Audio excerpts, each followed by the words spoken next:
Assalamu alaikum. My name is Anne-Marie Elderkin, and I grew up in the Maritimes, and I became Muslim because I saw that people were being unjust to Muslims and Islam in general.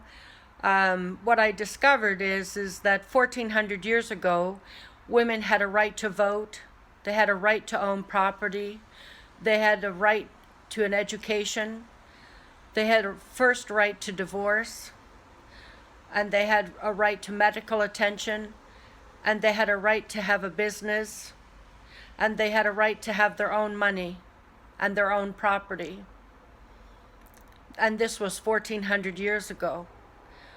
And I also saw that Muslim men didn't beat their wives, like everybody said.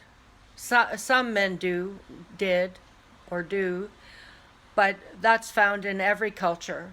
And usually it's because of the stages and levels of sexual frustration and depression, because people don't understand what's going on with their bodies or their minds or their souls.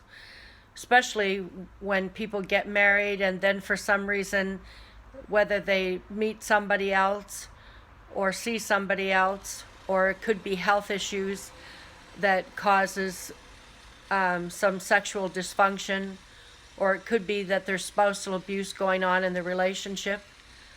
And anyway, depression and sexual frustration, the different stages and levels can cause confusion, and they can be downright dangerous if you don't know what's going on. So if you do have depression or sexual frustration, please consult a professional counselor or doctor, and they can use here and now therapy to help you overcome the difficulties. Although here and now therapy is not the only kind of therapy, you have to find which one suits you. In here and now therapy, they don't let you talk about the past, which goes along with Islam, because in Islam, you're not allowed to talk about the past except for a few minutes. And then you have to move on to talk about the here and now. What you're going to do today, what you're going to do tomorrow, and the next day, and the day after.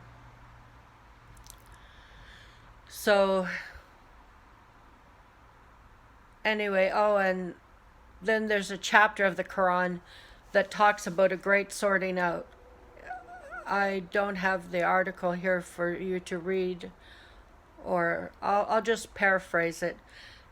And this is from the King Fahd's translation.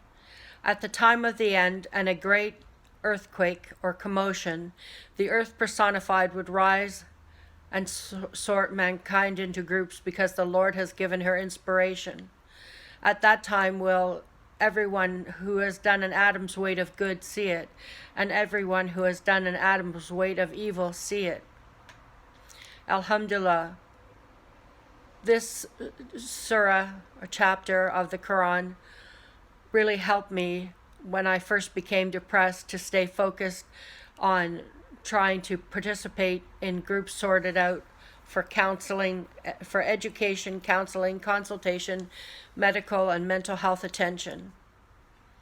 And reading the Quran really gave me courage, as well as reading Baha'i literature and Christian literature and Jewish literature, although not so much Jewish, and also checking out the Sikh literature.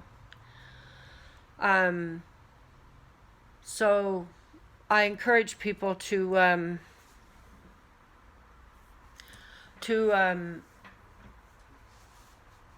get help if they are having difficulties.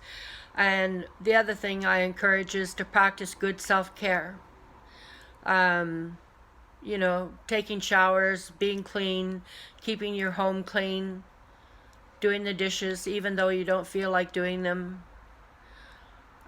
brushing your teeth, having a shower, and all those kinds of things. Keeping your hair and your beard tidy, and not overeating, because overeating can bring on depression and sexual frustration as well. especially if you can't pleasure yourself anymore and you grew up doing that. I know it's haram to talk about that, but I'm going to talk about it anyway because I grew up pleasuring myself, and that was part of the reason that I came down with psychosis, was because I stopped doing it, because I fell in love with somebody and somebody told me that if I stopped doing it, that my sexual pleasure would be increased. And instead, I came down with bipolar and schizoaffective disorder, which I call scared to be a friendia. And I call the voices the background interference committee.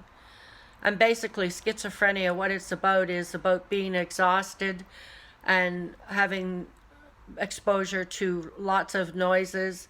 And the noises, each noise reminds you of something specific in your life or your past. And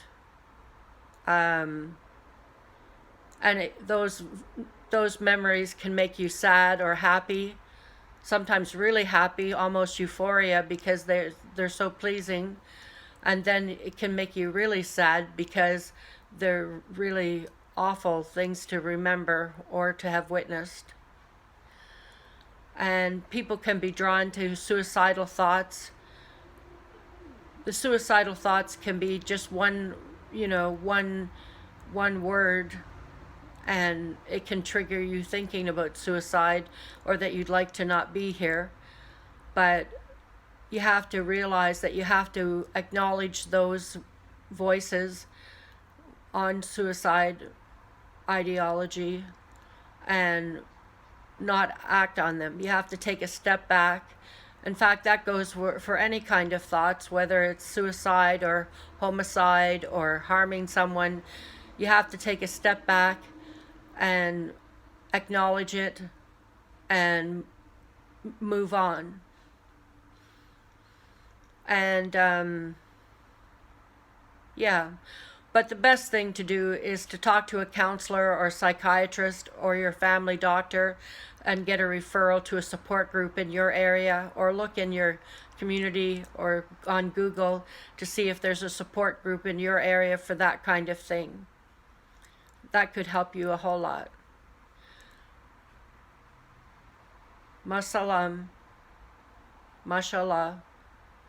God bless. Thank you.